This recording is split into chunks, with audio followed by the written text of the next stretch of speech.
I'm Audrey Scheper on TrumpForAll.us. Standing next to me is a patriot, a strong supporter, and his name is Treniss EVANS. And we would like to find out what Treniss is doing here today.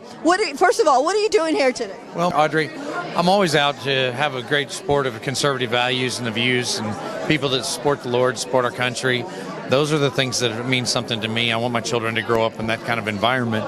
I've been a long supporter of Donald Trump, but not because he's Donald Trump, because he carried those values forth for our people.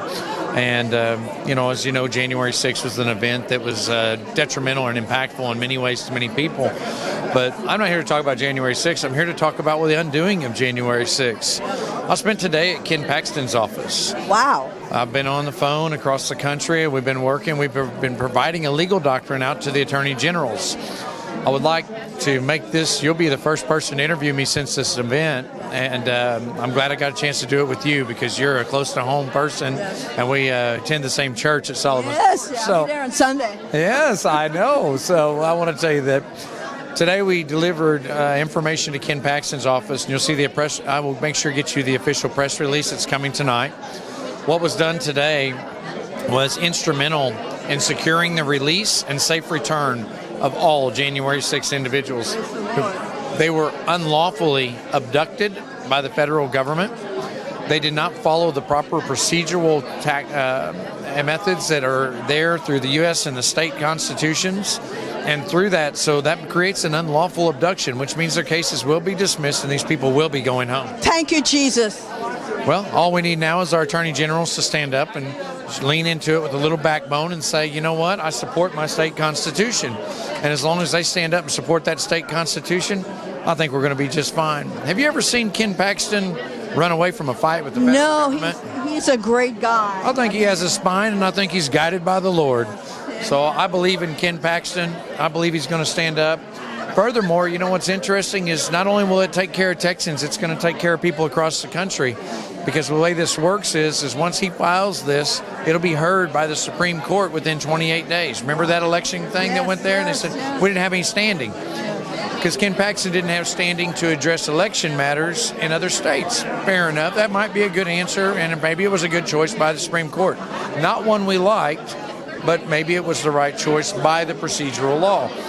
Well, if they follow the procedural law that started in 1779 and has been upheld countless times by the Supreme Court for the state of Texas and every other state in this union, they're going to find out in Smith versus White, so many other cases, that the Supreme Court will be dutifully bound to continue to uphold state sovereignty above the U.S. overreach. Wow. And that's what went wrong. Procedurally, these cases were handled wrong. These men and women need to be sent home, and they need to be filed under Form 95 and the Tort Claims Reform Act. And this is actionable, and the federal government better watch out because they've got a lot of problems coming from the January 6 people in the legal arena, in the courts, I say, because of what they've done unlawfully to our citizens. How do you stay so inspired or motivated? Because God. Jesus Christ. And there's no other way. I mean, I'm sorry. I didn't let you get your question out. I love it. I love great answer. I mean, how else? That was a great answer. I'm going to tell you that there's been so many nights, and this has been over a year. You know, I got in my vehicle and started driving in the middle of November because I said, something's wrong. This is wrong. We got to be heard.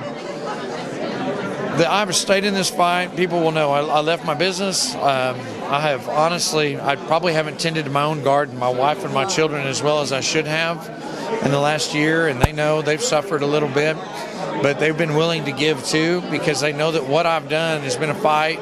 And I'm not in a fight against law and order. I'm not in a fight against elections. I'm not in a fight against people. I'm in a fight against evil. I'm in a fight against people that want to pervert our Constitution and steal from the American people. I want the preservation of our ideology, the way we live. It's for all people. Doesn't matter what color you are, doesn't matter what sex you are. And quite honestly, for me, I really don't care what anyone wants to identify as or what they want to do in their bedroom. It's none of my business. Right. I just want to be left alone to live, and I want to know that my elections matter. Amen. My vote counts. Yes. And it should count for me, you, your husband, everybody in this room. But you know what? More than anything, the children. Yes, Think about that. I mean, that deserves pause. The children. The children. What message you want to send out to the audience, our audience, your audience, to the people of America and Comal County, our own county here? The people of the United States are law-abiding, lawful people. Look in the camera and tell them. I want you to know that the people of this United States love God, they love their country, and this little bitty loud voice of a very small few that do not like this country, that hate our ideology, that don't believe in who we are as a people, unified under one God and one country, supporting the laws and freedom of the Constitution of the United States of America, are the very small and the very few faction of the extremists. The extremists are not people that love Jesus Christ. The extremists are not people that support their neighbor and love thy neighbor. The extremists are not people that stand up for and believe in their Constitution and would defend this country with their life. They're not the extremists. They are extremely in love with our country, Jesus Christ, and the Constitution. It's not that we're servants of Donald Trump or any other figure. We love Donald Trump because he's that kind of man that pervades these emotions and gives us out. But I want to say, understand one thing. It doesn't matter what crime one has committed. We call something the scales of justice for a reason. The scales of justice should work for all people, and our criminal justice system ensures that you have fair and free trials, right? That it ensures that you have an accurate jury, that ensures these things.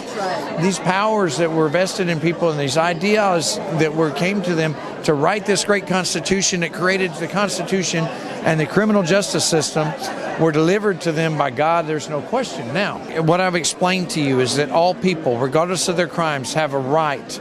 All right, and that right is that they have an equal justice system that works for them and works correctly. So those that administer justice have rules, and those that follow the laws have rules, and both must act within their guidelines. When one side acts without their guidelines, that's where the problems begin. Now, when the other side acts outside their guidelines, those problems then they become dismissive of one another. So, thank you so much. That's beautiful.